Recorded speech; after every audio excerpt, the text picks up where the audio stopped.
Thank you all for coming. Hey, Raj, don't let me forget, I have a question for you later on. It's not a deep esoteric, it's a practical question, don't worry.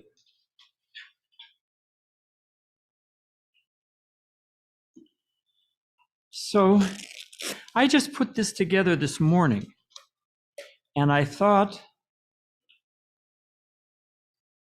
what happens if we shut off one set of lights, Damodar? Let's see what happens. I don't think anybody's going to steal anybody's wallet. I think we're okay. Although we had a play one. What'd you say? Oh, we're cool? Okay, yeah, that's a little better. We were doing a play one time, with a spiritual theme, a short little skit. And in the skit, some of our monks, in pre-COVID days, the place was packed. And audience is sitting here. Some monks dressed as policemen burst through the door and said, "Nobody move." And 3 guys shot out the side door. We thought, well, geez, what are they up to?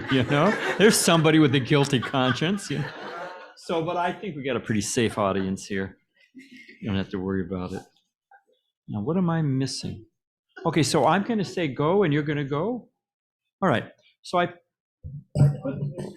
you're always ready. Thank you. I appreciate it. So,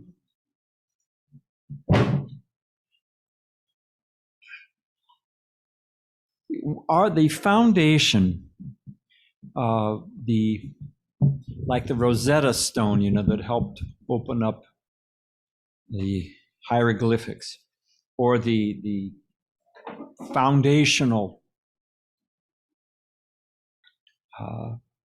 source of wisdom in the Vedas. There's 108 Upanishads, there's the Vedanta Sutra, there's the Puranas, there's the Bhagavatam that has 18,000 verses. So it's a vast, array. I was thinking of pantheon, but array will do, of information, wisdom. But it all rests on the Bhagavad Gita. The Bhagavad Gita gives the foundational principles. And Bhagavad Gita is a conversation. It's a conversation between Krishna, who takes the role as the perfect master, and Arjuna, who takes our role, the role of everyone, and asks the essential question. So it's a conversation, question, and answer. Now, there's so many things covered in Bhagavad Gita. But I thought we would just take one theme today and kind of move quickly, because we only have, 20 minutes? Something like that. So, and then we have a nice vegan, vegetarian dinner, all boxed up. You can take it with you, or you can stay here.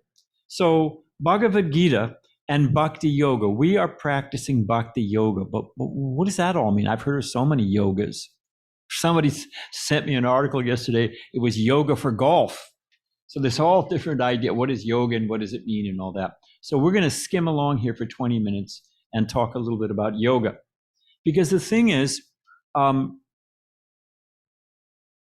like I could go outside, I could have a letter to mail. I mean, there are still letters and stamps and post offices. They still exist, although they're a dying breed. So if I'm new to San Diego, new to Pacific Beach, and I want to mail my letter, I can just walk outside and, it's not the finding, it's the journey. So I can just try to find a post office and hope I run across one. Okay, but that really doesn't serve my purpose so well. But if I know, here's where the post office is, if I know how to get there, if I know where I'm going, it is more efficient and I accomplish the goal. Otherwise I may, whatever. We'll get there in a minute. So the Bhagavad Gita has a purpose and yoga has a purpose. And there's a methodology, there's a system coming from great saints and sages. And so what is that? So if we know the goal, then we can reach that goal. Okay, next. Thanks, Tapas. There's steps on the path of yoga. There's Hatha Yoga, Karma Yoga, Jnana Yoga, Dhyana Yoga. Dhyana is the Astanga, the Patanjali system, if you know some things about yoga.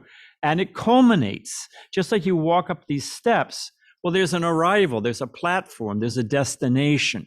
So of the yoga system, of which there's many different elements and processes, there actually is a destination. There is an arrival point, and that point is Bhakti Yoga. Next. So each step builds on the previous one. They rest on each other. There's a progression. So you have Hatha Yoga. We're going to talk a little bit about Hatha Yoga, and anyway, we'll get there in a minute. But Hatha Yoga is the exercises, the breathing. There's that. Karma Yoga is how to act in this world. Everything has an equal and opposite reaction. Jesus says, as you soweth, so shall you reap. This is karma. I throw a ball down, it bounces back. So there's global warming, climate change. Could there be karma? So the Karma Yoga is how to steer, how to act. There's Jnana Yoga, which is knowledge, which means to actually understand. Anyway, I don't want to spend too much time on each one of these. Dhyana Yoga is the meditation, Astanga Yoga. There's different types of meditation. There's meditation, we call it monism or impersonalism, seeing God present everywhere in all things. And then there's devotional meditation or bhakti, to actually, just like the sun is shining, but it also has a localized, I can point, hey, there's the sun. So the sun may be shining everywhere, but it has a source, it has a cause, it has an origin. Sunlight is the byproduct of the sun. So monistic or impersonal meditation is seeing the source of all things everywhere. And devotional meditation, Bhakti Yoga, means to actually understand that source. And then the culmination is Bhakti Yoga. Bhakti means to serve or to love. Okay, next. So these are some verses from Bhagavad Gita talking about Hatha Yoga. Now, maybe I should get my glasses. Let's see what that does. That doesn't make it better. So much for that theory. To practice, this is from Bhagavad Gita. This is from the 6th chapter, 11, 12. I'm trying to encourage you. Actually, there's a purpose behind this. There's several purposes. But everyone should read Bhagavad Gita. And there's a criteria what Gita to read and how to study it. We'll get there in a second. But this is a sample on just one theme of Bhagavad Gita. What is Hatha Yoga? I mean, there's so many yoga classes. I can. What's he ask? No, it's cool. Don't distract the man. Don't stop a man who's working. So this is just one theme, Hatha Yoga. To practice yoga, one should go to a secluded place. Hatha Yoga, as we see it now, on Garnet, core yoga, or this yoga or that yoga, it's good exercise. You can do gymnastics, you can do jogging, you can do Hatha Yoga, you can do, what is it the Chinese do? Tai Chi. Who said Tai Chi? Yeah, that's what I was thinking about, which is actually very good exercise. And it's a form of meditation. So there's a lot of things you can do. But if you want yoga for spiritual advancement, for spiritual growth, well, here's how you practice that. This is the original yoga system. And Krishna explains in Bhagavad Gita. To practice yoga, one should go to a secluded place, not on Garnet, and should lay kusha grass on the ground and then cover it with a deer skin and a soft cloth. The reason is if deer that dies naturally, you don't go out and butcher some deer, but they die naturally, and there's it keeps the snakes away. It has a certain like musk has a certain effect. So you make because when you sit down, you're not practicing yoga for 15 minutes. You're sitting there in yoga in your secluded place. You don't hear car horns honking. Not everybody's looking at their screen while they're doing downward facing dog. They're checking out their screen. That's not real yoga. It's good exercise, but it's not really yoga. And if you're sitting there, because the goal is, well, we'll get there in a minute, but if you're sitting there and you're gradually entering into a deep meditation, you hear rustle, rustle, rustle, rustle, what? And there's some snake crawl, then, sort of breaks the meditation. But if you're sitting in a very comfortable with the deer skin, it keeps the snakes away, you can go into deep, deep meditation. It's serious business. So here it is. Kusha grass on the ground, cover it with the deer skin and a soft cloth. The seat should be neither too high nor too low and should be situated in a sacred place, a peaceful, quiet, serene place. It's called the chakras. There's places that are surcharged with spiritual energy. The yogi should then sit on it very firmly and practice yoga to purify the heart. This is the real goal of yoga, to purify the heart and control the mind. Not so you can get a toned body and attract whoever's sitting next to you. I mean, if you want to do that, that's fine. Not fine, it'll get you into trouble, but it's not, that's not going to bring you to higher levels of consciousness. And this is the higher yoga system. So controlling the mind, senses, and activities, and fixing the mind on one point. Next. And here's how to do it. One should hold one's body, neck, and head erect in a straight line and stare steadily at the tip of the nose.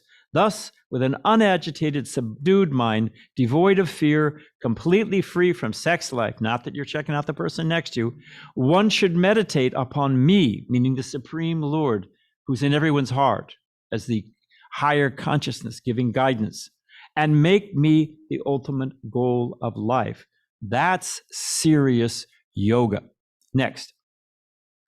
The real purpose of Hatha Yoga and the Patanjali system is to calm the mind and move beyond the bodily platform of consciousness. Here we see our yogi in a secluded place on a deer skin, deeply meditating on the supreme within the heart. That's real yoga.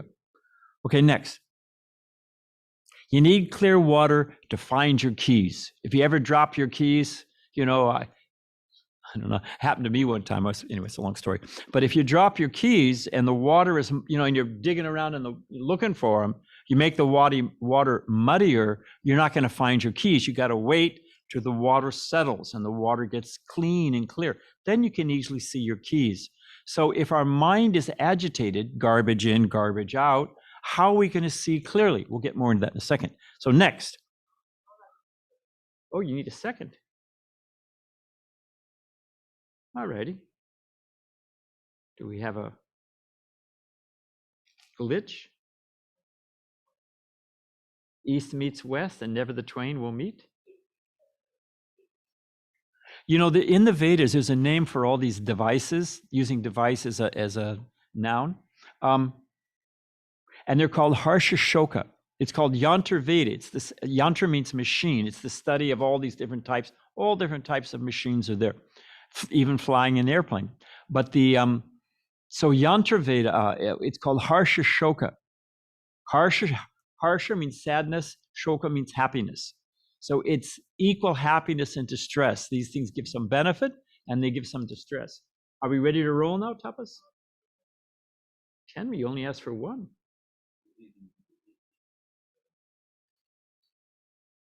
Well,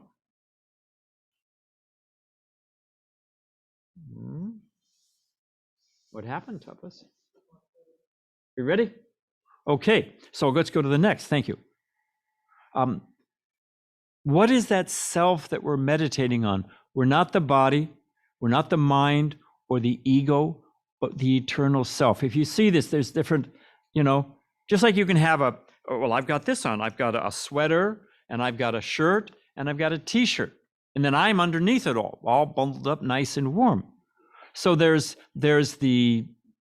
I'm black or white or American or Chinese or, handsome or old or young.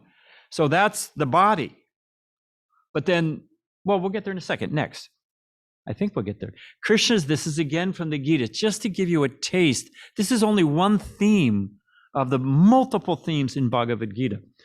And this is a great analogy. What you see here is here's the passenger, right? And here's the chariot. Here's the horses. Here's the reins. And here's the driver. And what's the analogy? The horses are like the senses. They're pulling us out into the world. The mind is like the reins. The mind takes all the raw data from the senses and puts it into packages. Here's what's happening. Here's what's going on. Then the intelligence decides, okay, we're going to do this based on the information, based on the packages, we're going to do this. And the soul is we're just the passenger in the body. So we're not the horses, we're not the reins, we're not the driver, we're not the chariot, but we're the passenger within. So Krishna says, the senses are superior to matter. The mind is higher than the senses. Intelligence is higher than the mind. The soul is higher than the intelligence. Next. Persons in divine consciousness, which is the goal of yoga, although engaged in seeing, hearing, touching, smelling, eating, moving about, sleeping and breathing, always know within themselves that they actually do nothing at all. Next. All this, we'll get there in a minute. Because while speaking, evacuating, receiving, or opening and closing their eyes, they always know that only the material senses are engaged in their objects and they are aloof from them. Next. Oh, what happened to that? Well, this is Socrates, and he, it's a long story, but he was given hemlock because he was a thorn in the side of the whatever aristocracy or the structure, the powers that be, truth to power, very dangerous position. He was speaking truth to power. So finally, they Trump trial, what do you call it? A mock trial, sentenced him to death. He's in prison. It's his last day, and they're giving him hemlock. And they said, now we're finished with you, Socrates. What was his answer? Of course, you can't read it there, but they're giving him hemlock. He's in a jail. He drinks the hemlock. He say, now we're finished. He said, first you have to catch me. You follow? You can kill the body, but you can't kill the soul. The mind will show me, but the soul, our real self. Next. And it's relatively easy to understand that we're not this body. My daughter-in-law is just finishing medical school, and she's an interesting person. Quite nice, actually. But she's just finished her, she's doing her, what do you call that? I'll get there. Dissection. When she just cutting up cadavers, she says she's completely into it. So, okay, glad somebody's studying, not me. But and she says, the body is just a machine. It's pulleys and wheels and bags and levers and hydraulics. And, it's got the lymph system and the nervous system, it's a machine. So on one hand, it's not that hard to understand that we're not this body. But we're definitely identified. Well, I'm this mind. I'm happy, or I'm sad, or I'm this intellect, or I think like this. Well, my opinion, I was in my guru. Anyway, we'll get that's. I don't want to go too far afield. But in my opinion, we're proud of our ego. Oh, I'm this type of person, or I've got this, or whatever it is. So we identify. And here you see, I don't know if you can see, but our little rat friend here, he's stuck in this maze. And when he looks, he says, oh, wait a minute. Here's how you get out of here. But you've got to get a higher view. So we're thinking, okay, maybe I'm not this body, but I'm the mind, But what if we're not the mind? What if we're not the intellect? What if these are only mediums that the self works through?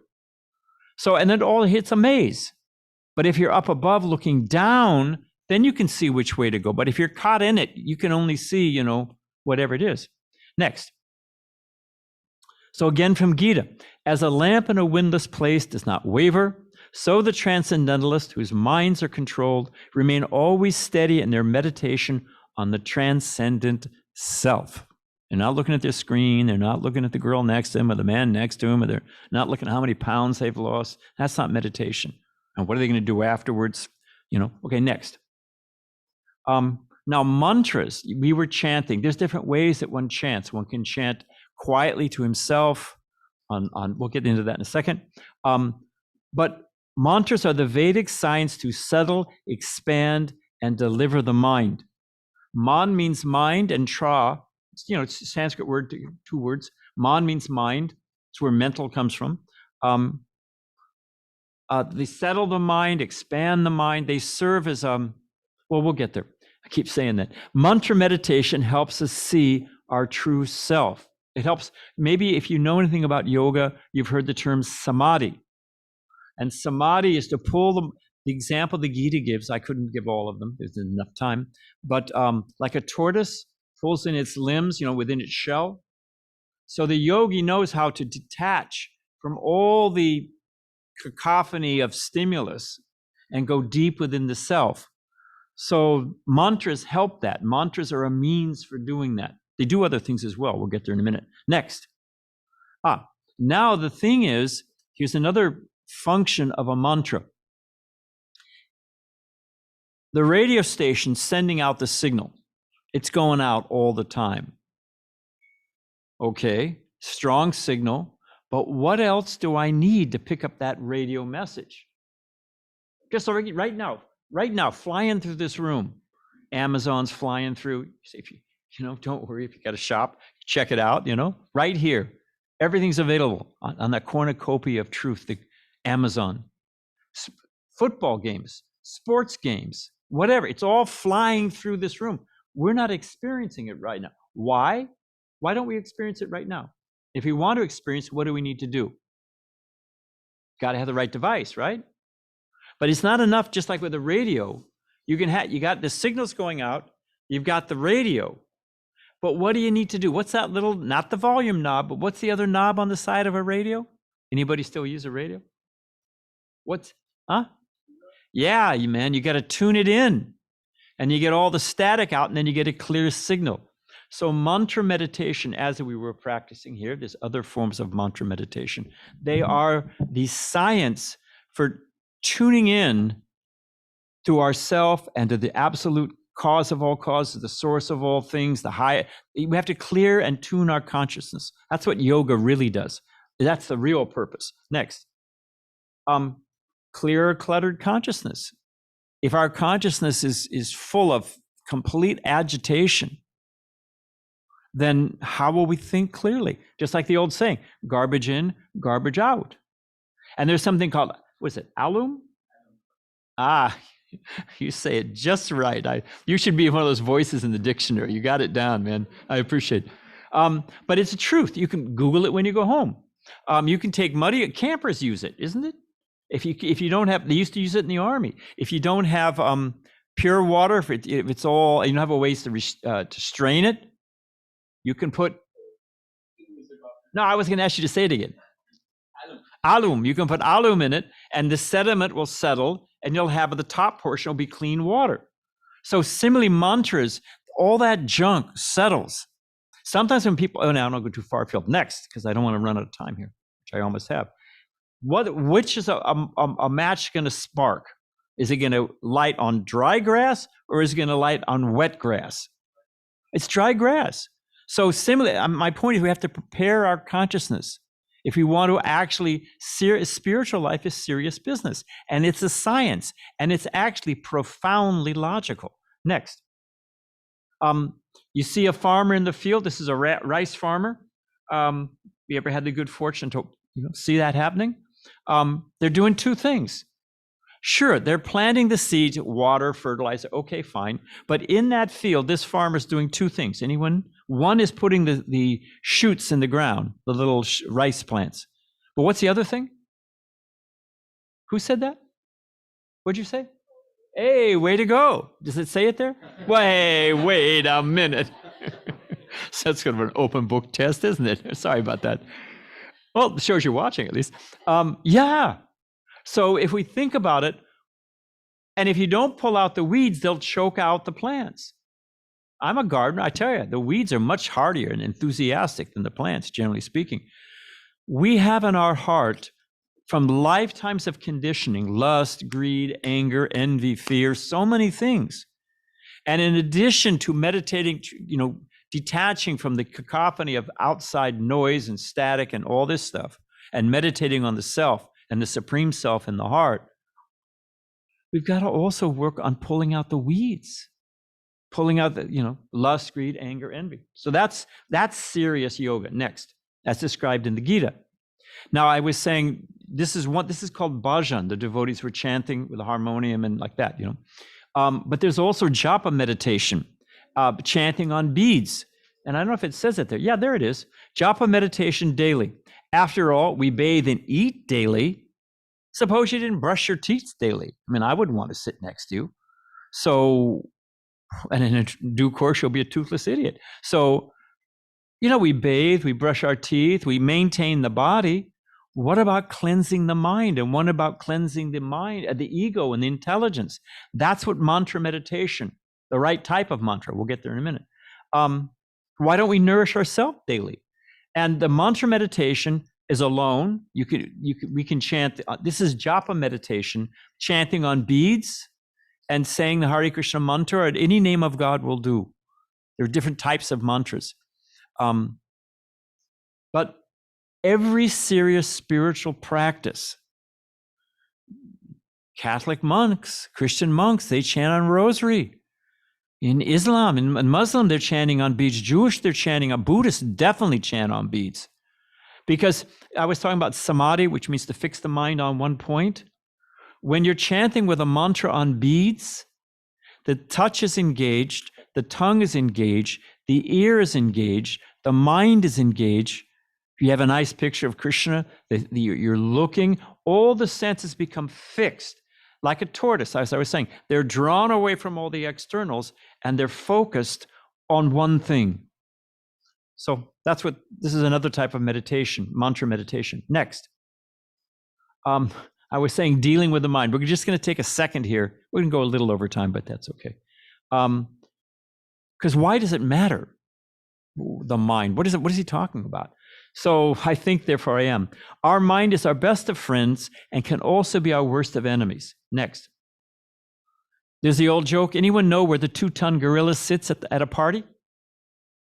Anywhere he wants. Or she, You're not going to argue 2 tons, So the mind, well, next.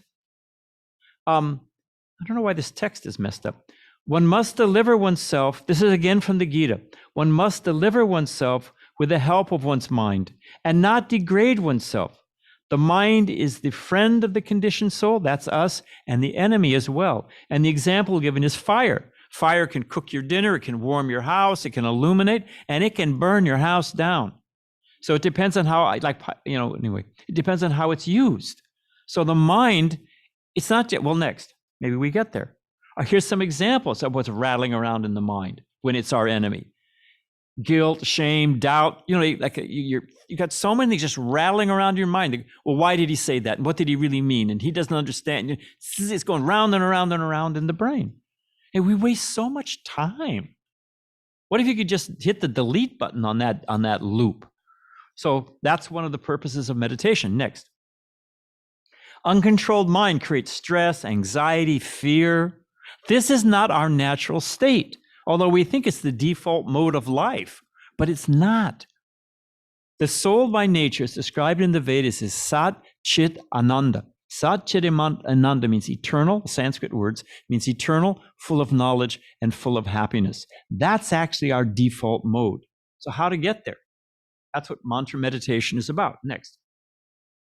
Just as a big bull is controlled by a ring in the nose, although by nature free, we're pulled left and right by the very strong mind.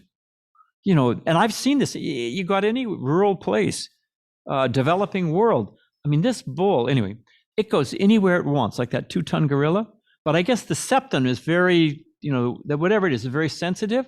And I've seen little kids, 6 years old, that bull's going anywhere he wants it to go.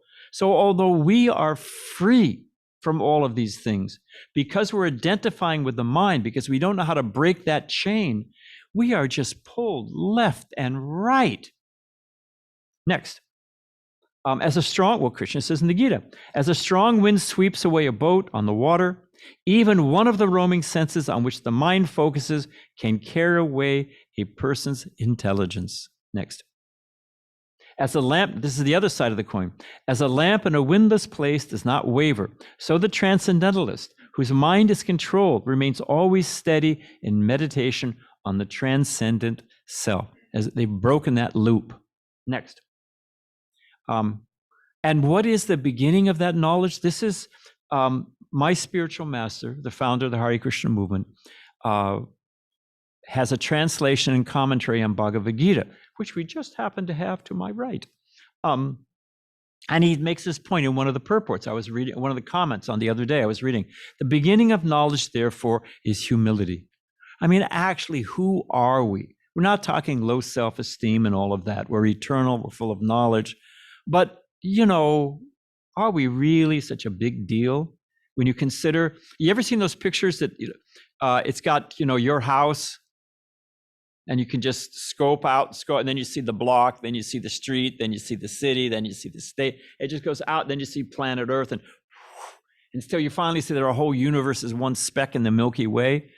It kind of puts things in perspective, you know, that, well, maybe the guy who cut me off on the freeway, maybe it really isn't so earth-shattering. So humility, to understand our place in the universe, not low self-esteem, that's a whole other world. Next. My guru tells this story. There was how's it go? There was a saintly person, a sadhu, a sage, a rishi, a realized soul, and they tend to travel and just visit different places. You know, so he was coming to this one, and usually, at least in India, and it's so many places, the tradition is they would speak at the local temple. And people would gather and they get some words of wisdom, you know, like that. So this one man told his friend, "Oh, I know this sage. He's speaking tonight at the temple. He's really you'll get some benefit. You should come." And this guy was very nice catch. This guy was very wealthy, and nothing wrong with, you know, wealth used the right way. But he thought, "Oh, I know. I go to the temple. This sage is going to tell, oh, just depend on the mercy of God. And, you know, but afterwards, he's going to ask me for some money. He's going to ask me for, you know, new shoes, a cow, he's got some land. I know, I'm not going, because every time I get sucker punched. And at the end, they know I've got money and they come and they ask for, I'm not going. So his friend said, no, this sadhu, this sage is different. No, he's a good person. Don't worry. And besides, there'll be a nice vegetarian dinner afterwards. And they're serving coconut kachoris, which is anyone who knows from India, is a nice dish. So the guy thought, whoa, what the hell? I'll go, I can sit behind a column and I can sit through anything for a good meal. So the guy goes, sit behind the column. Sure enough, when the sage finishes, he calls him over. He says, oh, geez, I knew I shouldn't have come. And he says, can I ask you a favor? And he got there, here we go. I knew it. So the reason for these pictures is the sage says, you know, I've got this needle. I use it for sewing up my cloth, and I lose it all the time. You know, it's a small thing. I lose it. Say, can you just keep it for me and give it to me in my next life? Think about that. Can anybody in this room, accepting for a moment the principle of transmigration or reincarnation, if I give you, hey, this laser pointer, I'm losing it all the time. Can you just hold on to it and give it to me in my next life?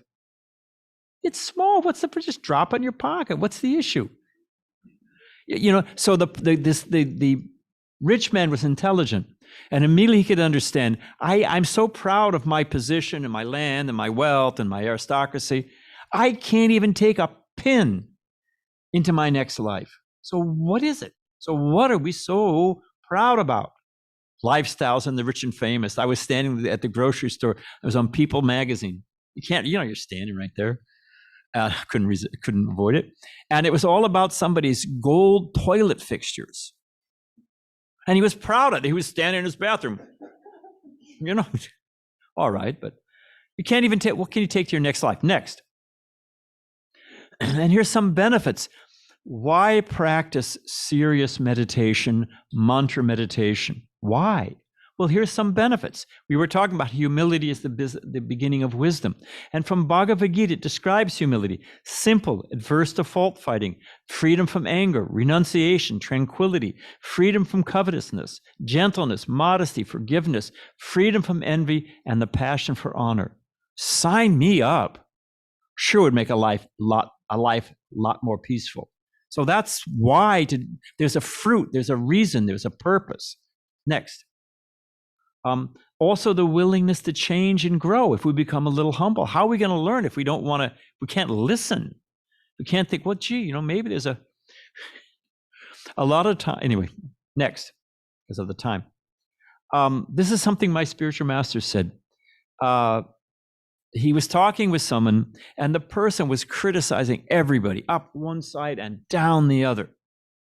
This men, women, married people, single people, monks, American government, whatever. He just went off on the whole gamut. And when he finally ran out of steam, my spiritual master said to him, I can understand you're expert at finding fault.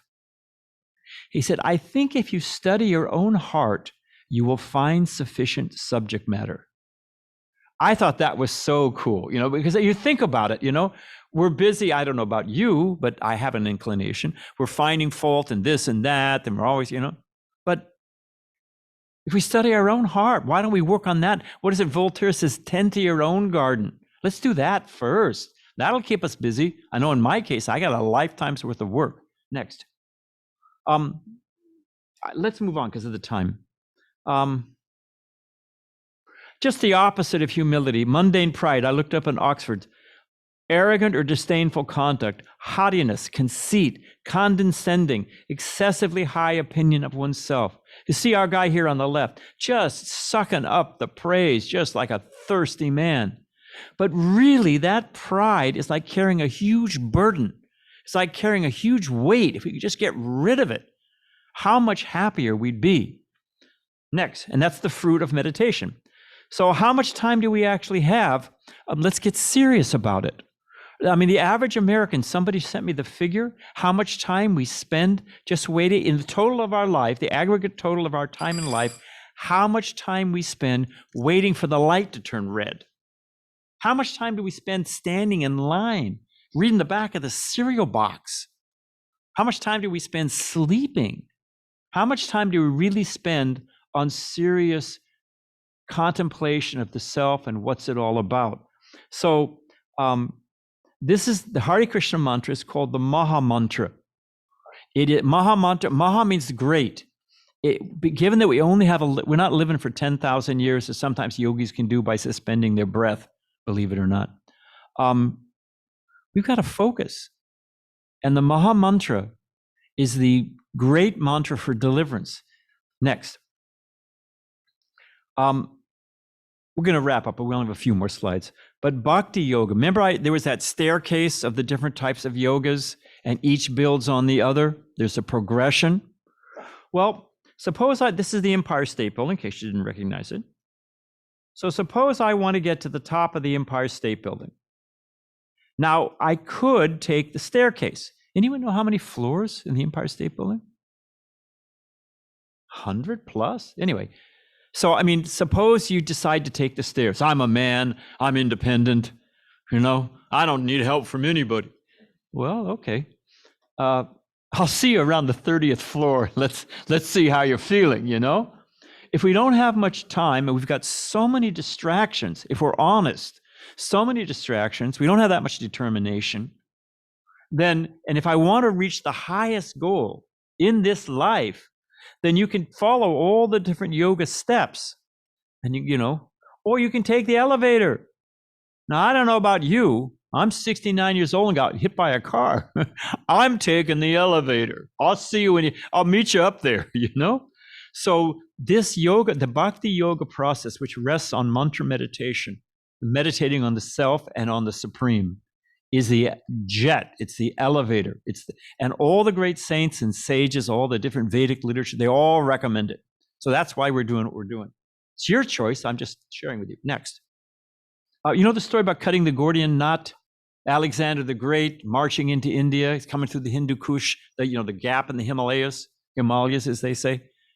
And the challenge, if you're an army and you got to go through a pass, you got to go single file. Ask the Brits going into the Khyber Pass into Afghanistan.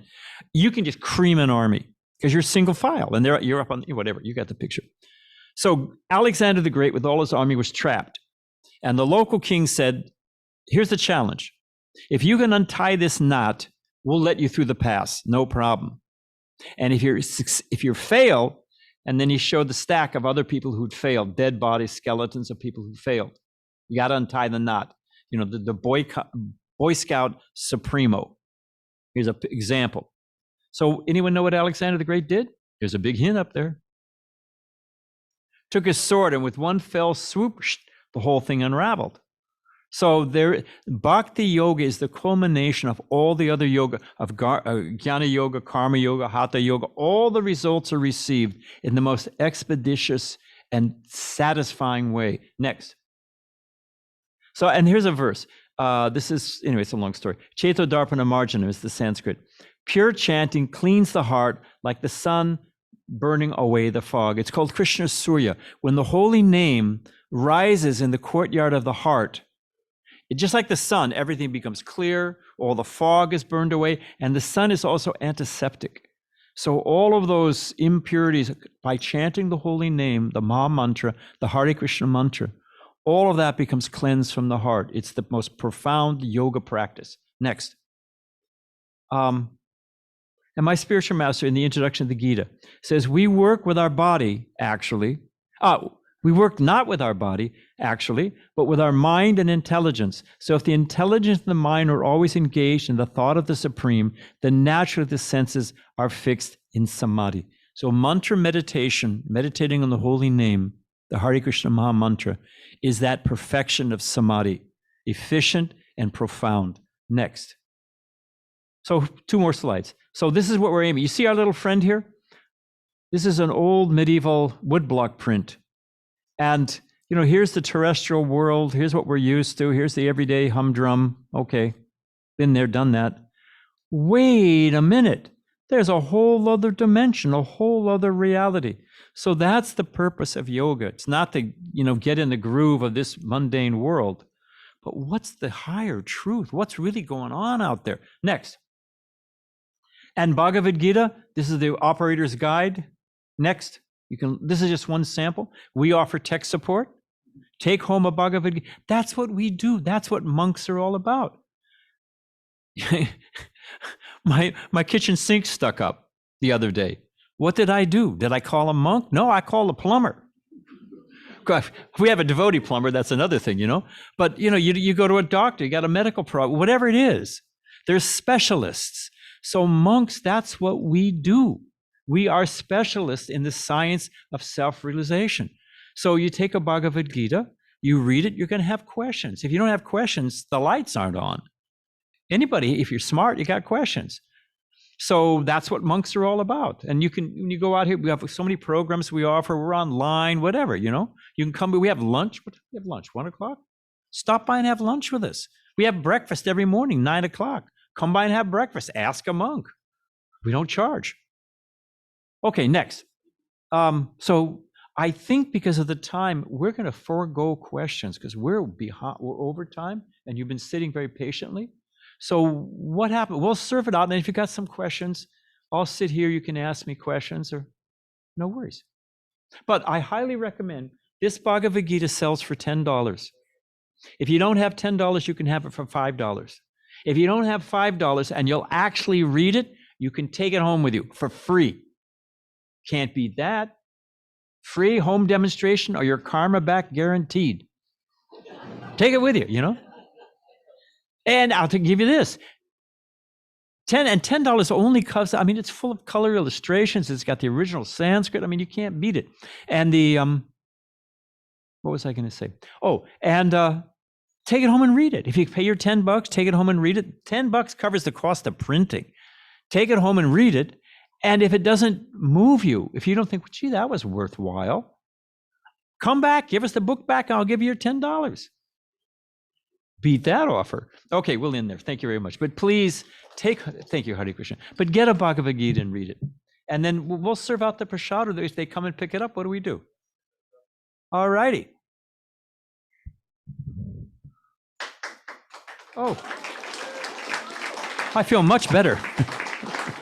No, thank you. It's a kind gesture.